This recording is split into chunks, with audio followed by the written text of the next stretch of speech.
कुतिबा अलैकुमुल क़ितालु वहुवा कुरहुल लकुम वअसा अन तकरहू शैअन वहुवा खैरुल लकुम वअसा अन तुहिब्बू शैअन वहुवा शर्रुल लकुम वल्लाहु यअलमु व अंतुम ला तालमून। अल्लाह रब्बुल इज़्ज़त ने इस आयत मुबारका में इंसान को उसकी हकीकत से आगाह किया है कि ए इंसान, जिस चीज़ को तुम अपने लिए बसा औकात बेहतर समझ रहे होते हो, नतीजा तुम्हें बताता है कि वो चीज़ तुम्हारे लिए बेहतर नहीं थी।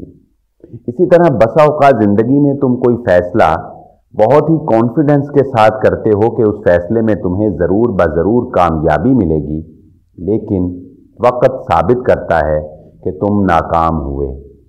अल्लाह रब्बुल इज़्ज़त ने तुम्हारे ऊपर क़िताल को, जिहाद को फ़र्ज़ किया है और तुम्हें ये नागवार गुज़रता है। तुम समझते हो कि शायद इसमें जान चली जाएगी, हकीकत में ये तुम्हारा तहफ़्फ़ुज़ है। अल्लाह रब्बुल इज़्ज़त ने इस आयत मुबारका में इंसान को इस बात से भी आगाह किया है कि अल्लाह ने अपने इल्म, अपनी हिकमत से तुम्हें जहाँ पर रखा है और तुम्हारे लिए जिस चीज़ को पसंद किया है उसमें राज़ी हो जाना ही तुम्हारी खैर ख्वाही और तुम्हारी बेहतरी के लिए अच्छा है। जी हाँ नाज़रीन, मैं इस बात को समझाने के लिए आपके सामने एक वाक़या रखता हूँ। एक शख्स ने एक मर्तबा अनाउंसमेंट की कि 100 लोगों को मसलन उसने जमा किया और उनको ये पेशकश की कि आप तमाम लोग अपने गम, अपने दुख, अपनी तकालीफ निकालिए और उसको एक बॉक्स में रख दीजिए। तमाम लोगों ने अपनी तकालीफ को, अपने गमों को, अपने दुखों को निकाला और बॉक्सेस के अंदर रख दिया। तमाम बॉक्सेस को मिक्स कर दिया गया और उसके बाद एक एक करके एक शख्स को बुलाया जाता और उसको कहा जाता कि आपके पास चॉइस है, एक डब्बा आपको मिलेगा, लेकिन आप सारे डब्बों को देखें, जौन सा डब्बा आप बेहतर समझते हो अपने लिए उसके ऊपर सिग्नेचर कर दें, वो डब्बा आपको साइड पे कर दिया जाएगा, वो डब्बा आपका हुआ।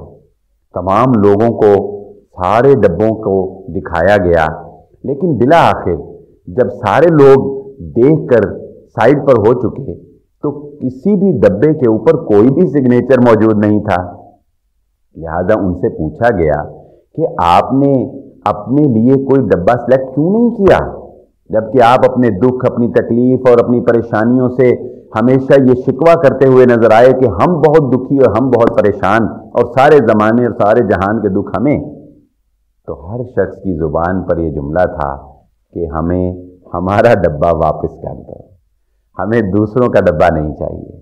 इंसान जब दूसरों के दुख, गम और तकालीफ को देखता है तो उसे एहसास होता है कि उसके रब ने उसे जहाँ रखा है बहुत अच्छा रखा है। उसकी रज़ा में राज़ी हो जाना यही मुसलमान का कमाल है। शुक्रिया।